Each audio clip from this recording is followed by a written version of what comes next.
Hi students, അപ്പോൾ നമ്മൾ ഇന്ന് ഡിസ്കസ് ചെയ്യാൻ പോകുന്നത് കെമിക്കൽ കോമ്പോസിഷൻ ഓഫ് സിമന്റ് ആണ്. ACT ലെ ഇമ്പോർട്ടന്റ് ആയിട്ടുള്ള ടോപ്പിക് ആണ് കെമിക്കൽ കോമ്പോസിഷൻ ഓഫ് സിമന്റ് എന്നുള്ള കാര്യം. നമുക്ക് എന്തൊക്കെയാണ് what are the chemical components of cement എന്നുള്ള കാര്യം നമുക്ക് നോക്കാം.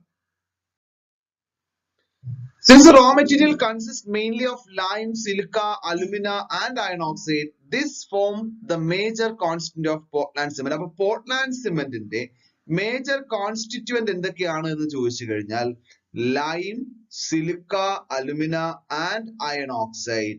This form the major constituent of Portland cement. Major constituent ആണ്. Major constituent of Portland cement. The raw material is available in the form of oxides in nature. അതായത് oxide ഫോമിൽ ആയിരിക്കും ഈ raw materials ഒക്കെ നാച്ചുറൽ എന്ത് ചെയ്തിട്ടുണ്ടാവുക available ആയിട്ടുണ്ടാവുക. അപ്പൊ ഇതിനകത്ത് പറഞ്ഞിട്ടുണ്ട് സിമെന്റ് എന്ന് പറയുമ്പോൾ സിലിക്ക ഉണ്ട്, അലുമിന ഉണ്ട്, അതുപോലെ തന്നെ ലൈം ഉണ്ട്, ആൽക്കലൈൻ ഉണ്ട്, സൾഫർ ട്രയോക്സൈഡ് ഉണ്ട്, കാൽഷ്യം സൾഫേറ്റ് ഉണ്ട്, അയൺ ഓക്സൈഡ് ഉണ്ട്, മെഗ്നീഷ്യം ഉണ്ട്. അപ്പൊ ഇതിൽ മേജർ കോമ്പണന്റ് ആയിട്ട് നമ്മൾ പറയുന്നത് ഏതൊക്കെയാ? ലൈം എന്ന് പറയുന്നത് മേജർ കോമ്പണന്റ് ആണ്, സിലിക്ക എന്ന് പറയുന്നത് മേജർ കോമ്പണന്റ് ആണ്, അലുമിന എന്ന് പറയുന്നത് മേജർ കോമ്പണന്റ് ആണ്, അയൺ ഓക്സൈഡ് മേജർ കോമ്പണന്റ്. ഇതിനൊക്കെ നമ്മൾ major constituents of Portland cement എന്ന് നമ്മൾ പറയും. പക്ഷെ ഇത്രയാണ് മെയിൻ ആയിട്ടുമുള്ള കോൺസ്റ്റിറ്റ്യൂന്റ് ഓഫ് സിമെന്റ് എന്ന് പറയുന്നത്. അപ്പൊ നമ്മൾ നേരത്തെ പറഞ്ഞിട്ടുള്ള കാര്യം എന്തായി? നമ്മൾ പറയുന്ന ഓരോ ഇപ്പൊ ലൈം ആയാലും സിലിക്ക ആയാലും അല്ലെങ്കിൽ അലുമിനിയം ആയാലും ഇതൊക്കെ എങ്ങനെയാ കാണുക? ഓക്സൈഡ് ഫോമിലായിരിക്കും നാച്ചുറൽ അവൈലബിൾ ആയിരിക്കുക എന്നുള്ള കാര്യമാണ് പറയുന്നത്. അപ്പൊ കെമിക്കൽ കോമ്പോസിഷൻ ഓഫ് സിമെന്റ് പറയുമ്പോൾ കാൽഷ്യം ഓക്സൈഡ് എന്ന് പറയുന്നത് 60 to 65% ആണ്. അതാണ് മേജർ കോൺട്രിബ്യൂഷൻ. കാൽഷ്യം ഓക്സൈഡ് എന്ന് പറയുന്നത് 60 to 65% ആണ്. സിലിക്ക SiO2 എന്ന് പറയുമ്പോൾ 20 to 25% സിലിക്കയാണ്. SiO2 സിലിക്ക 20 to 25% ആണ്. അതുപോലെ തന്നെ അലുമിനിയം ഓക്സൈഡ് എന്ന് പറയുമ്പോൾ 4 to 8% അലുമിനിയം ഓക്സൈഡ് ആണ്. ഫെറസ് ഓക്സൈഡ് എന്ന് പറയുന്നത് 2 to 4% ആണ്. അല്ലെങ്കിൽ അയൺ ഓക്സൈഡ് എന്ന് പറയുന്നത് 2 to 4% ആണ്. മെഗ്നീഷ്യം ഓക്സൈഡ് എന്ന് പറയുന്നത് 1 to 3%. അപ്പോ മേജർ കോൺസ്റ്റിറ്റ്യൂന്റ് എന്ന് പറയുന്നത് ഏറ്റവും കൂടുതലായിട്ട് സിമെന്റിൽ കാണുന്ന ഏതാണ്? കാൽഷ്യം ഓക്സൈഡ് ആണ്. കാൽഷ്യം ഓക്സൈഡ് CaO ലൈം ആണ് കാണുന്നത്. എത്രയാത്? 60 to 65% എന്തായിരിക്കും? കാൽഷ്യം ഓക്സൈഡ് ആയിരിക്കും, ലൈം ആയിരിക്കും.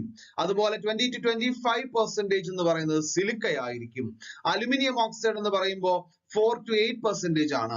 ഫെറസ് ഓക്സൈഡ് എന്ന് പറയുന്നത് 2 to 4% ആണ്. മെഗ്നീഷ്യം ഓക്സൈഡ് എന്ന് പറയുമ്പോൾ 1 to 3% ആണ്. ഓർമ്മിക്കുക. When the raw material is heated in the kiln, the oxides get converted into silicates and aluminates in addition to some other compounds. അപ്പോ നമ്മൾ എപ്പോഴാണോ ഈ റോ മെറ്റീരിയൽസിനെ റോട്ടറി കിന്നിനകത്തിട്ട് നമ്മൾ എന്ത് ചെയ്യാണ്? ഹീറ്റ് ചെയ്യണല്ലോ. നമ്മൾ ടെമ്പറേച്ചറിൽ ഹീറ്റ് ചെയ്യുന്നുള്ള കാര്യം നമുക്കറിയാം. നമ്മൾ മാനുഫാക്ചറിംഗ് ഓഫ് സിമെന്റ് കാര്യത്തിൽ നമ്മൾ പഠിച്ചിട്ടുള്ളതാണ്. അപ്പൊ ഈ ഓക്സൈഡ്സ് എന്തായിട്ട് കൺവേർട്ട് ചെയ്യും? Oxides get converted into silicates and aluminates in addition to some other compounds. അതായത് സിലിക്കേറ്റ്സും അലുമിനേറ്റ്സ് ആയിട്ട് മാറും. കൂടെ മറ്റു ചില കോമ്പൗണ്ട്സും കൂടെ അവിടെ എന്ത് ചെയ്യുന്നുണ്ടാവും? ഫോം ചെയ്യുന്നുണ്ടാവും. 4 compounds are usually regarded as the major constituent of cement. 4 കോമ്പണന്റ്സിനെയാണ് നമ്മൾ മേജർ കോൺസ്റ്റിറ്റ്യൂന്റ് ഓഫ് സിമെന്റ് ആയിട്ട് നമ്മൾ എന്ത് ചെയ്യുക? കണക്കാക്കുക. അപ്പൊ നമുക്കത് എന്താന്ന് നോക്കാം. അതിനെയാണ് നമ്മൾ ബോക്സ് കോമ്പൗണ്ട് എന്ന് നമ്മൾ പറയും. അപ്പൊ നമുക്കിനി അടുത്ത് എന്താണ് ആ ബോക്സ് കോമ്പൗണ്ട്സ് എന്നുള്ള കാര്യം നോക്കാം. അപ്പോ 4 കോമ്പൗണ്ട് ആണ് പറഞ്ഞത്. ഏതൊക്കെയാ?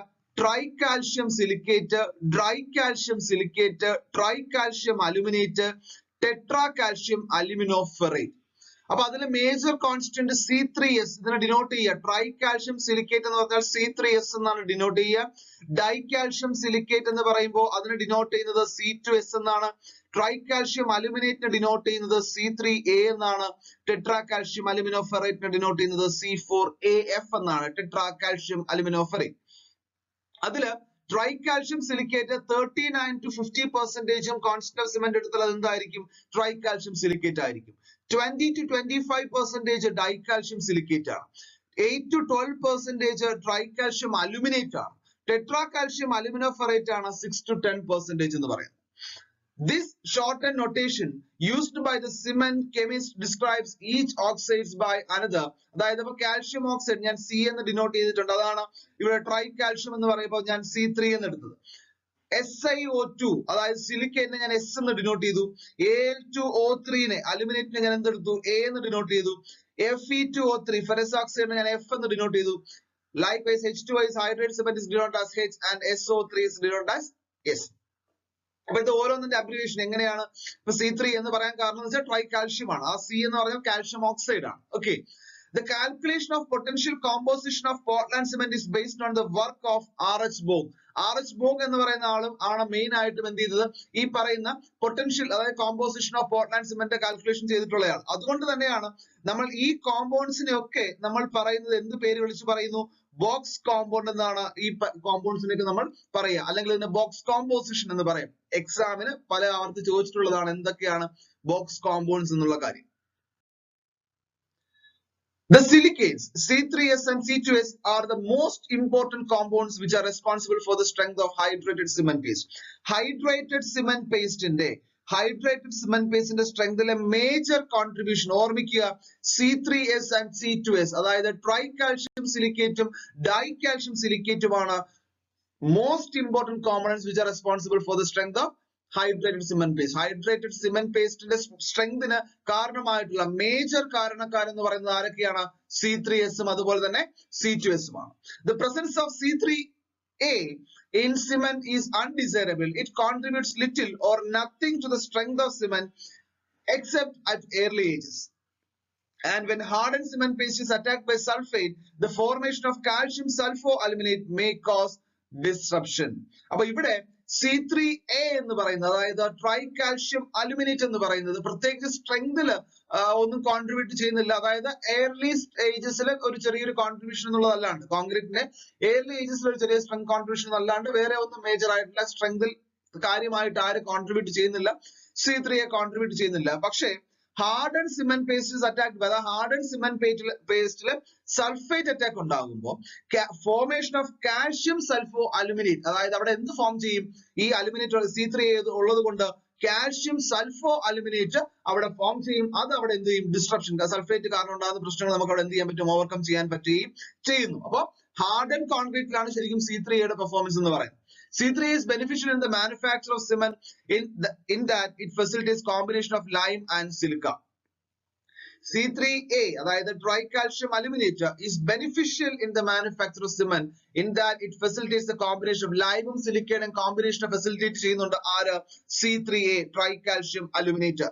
അതുപോലെ C4AF tetracalcium aluminum ferrate is also present in cement in small quantities and compared with other three compounds it does not affect the behavior significantly. നമ്മൾ ബാക്കി പറഞ്ഞ C3A യുടെ കാര്യം പറഞ്ഞു. C3A എന്ന് പറയുന്നത് ഹാർഡൻ കോൺക്രീറ്റിൽ സൾഫേറ്റ് അറ്റാക്ക് ഉണ്ടായി കഴിഞ്ഞാൽ കാൽഷ്യം സൾഫോ അലുമിനേറ്റ് ഉണ്ടായി അവിടെ ഡിസ്ട്രപ്ഷൻ എന്ത് ചെയ്യുന്നു? അവിടെ ഡിസ്ട്രപ്ഷന് കാരണമാകും. അതുപോലെ തന്നെ C3S ഉം C2S എന്ത് ചെയ്യുന്നു? സ്ട്രെങ്തിനെ എഫക്ട് ചെയ്യുന്നു. മാത്രമല്ല C3A എന്ന് പറയുന്നത് മെയിൻ ആയിട്ട് വേറൊരു കാര്യം കൂടി പറഞ്ഞു. കോമ്പിനേഷൻ ഓഫ് ലൈമും സിലിക്കയും ഫെസിലിറ്റേറ്റ് ചെയ്യുന്നത് ആരാണ്? C3A എന്നുള്ള കാര്യം നമ്മൾ പറഞ്ഞു. പക്ഷേ C4AF അതായത് ടെട്രാകാൽഷ്യം അലുമിനോ ഫെറേറ്റ് എന്ന് പറയുന്നത് വളരെ ചെറിയ ക്വാണ്ടിറ്റി മാത്രമേ ഉള്ളൂ എന്നുള്ള കാര്യം നമുക്കറിയാം അല്ലെ.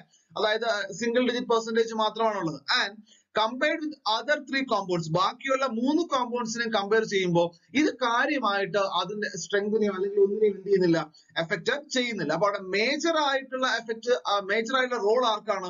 C3S നും അതുപോലെ C2S നാണ്. Strength of hydrated cement paste is achieved or is responsibility of C3S and C2S.